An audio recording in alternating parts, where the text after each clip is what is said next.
Good morning বন্ধুরা, চলো আজ আমার ছেলের জন্য আলুর পরোটা বানাই। দেখছো আলুর পরোটা করছি।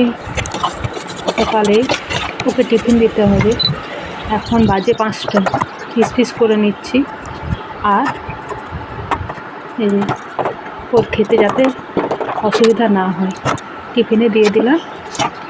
আর একটু সামান্য সস দিয়ে দিচ্ছি। আর এই যে গ্রিন টি করে রাখছি এক্সট্রা একটা পরোটা। এই দেখো আমার সোনা এখনও ঘুম থেকে ওঠেনি, এত ডাকছি তবু উঠছে না। চলো এবার রান্নার প্রস্তুতি করি।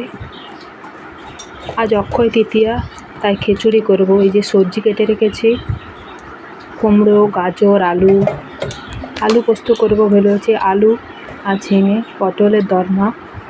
আর খিচুড়িতে দেওয়ার জন্য এই যে পালং শাক কেটে রেখেছি আর ডাল ভেজে রেখেছি।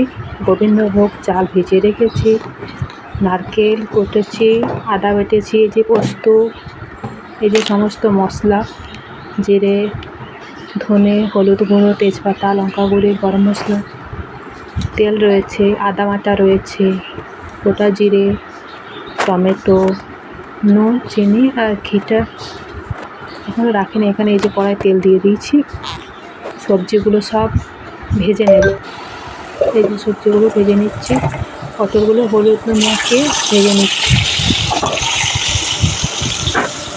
আর এদিকে পোস্তর আলুগুলো সিদ্ধ করতে দিয়ে দিয়েছি। এই যে সবজি সমস্ত ভাজা হয়ে গেছে, তাই সবজি, আলু, ডাল একটু কষে হাঁড়িতে দিলাম। নুন, হলুদ আর জল করে দিলাম। এই যে পটলের দরমার জন্য পটল ভাজা হয়ে গেছে, কড়াই তেল দিয়েছি, আদা বাটা ভালো করে ভেজে ওতে পোস্ত দিলাম। পোস্তটা একটু কষিয়ে নিচ্ছি। পোস্তটা কষিয়ে নিয়ে ওতে ছানা দিয়ে দেব। ছানা দেওয়ার পরে পটলগুলো দিয়ে দেব। ছানাটা ভালো করে কষে নিই, তারপরে পটলগুলো দিয়ে দেবো। এই দেখো ফুটছে, এবার পটলগুলো দিয়ে দিচ্ছি। পটলগুলো দিয়ে ঢাকা দিয়ে দিচ্ছি নুন চিনি দিয়ে। পটলগুলো হোক, এদিকে আমি খিচুড়ির মশলাটা ভেজে নিই। চলো, তেল আর ঘি দিয়েছি, নারকেলগুলো হালকা করে ভেজে নিচ্ছি, তাতে খাওয়ার সময় ভালো লাগবে খিচুড়িতে। ভেজে নিচ্ছি ভালো করে। এবারে তেলে গোটা জিরে, তেজপাতা, আদা বাটা, জিরে গুঁড়ো, ধনা গুঁড়ো, টমেটো সমস্ত দিয়েছি।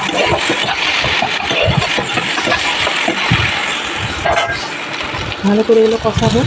জিরে গুঁড়ো দিলাম, ধনা গুঁড়ো, এগুলো কষা হোক ভালো মতো। আস্তে আস্তে কষা হচ্ছে।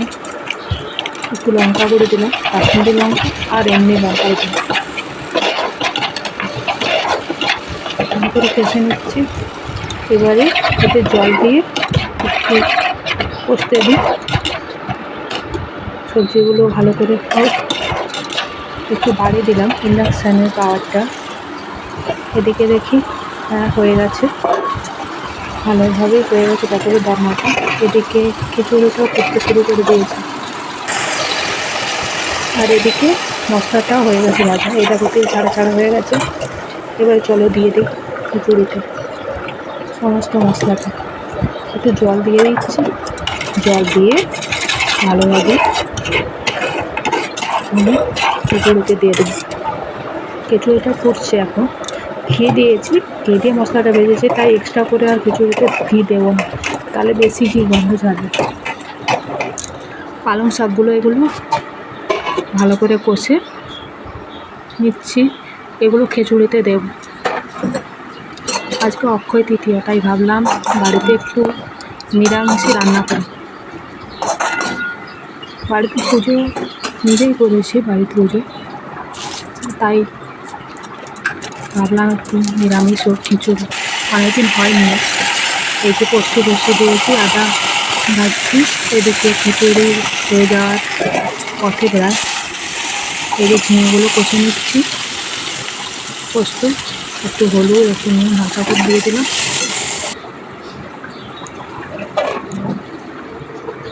চলো বাসনগুলো ধুয়ে নিই। অনেকগুলো বাসন হয়ে গেছে, বাসনগুলো ধুয়ে নিই। এগুলো রান্না হতে হতে তার কাজের মাঝেই বাসনগুলো ধুয়ে নিই আমি বেশি না। তোমরা কী করো? এবার খিচুড়ি হয়েই গেছে, গরম মশলা দিয়ে নামিয়ে দেবো। চিনি দিয়েছি, চিনিটা দেখানো হয়নি।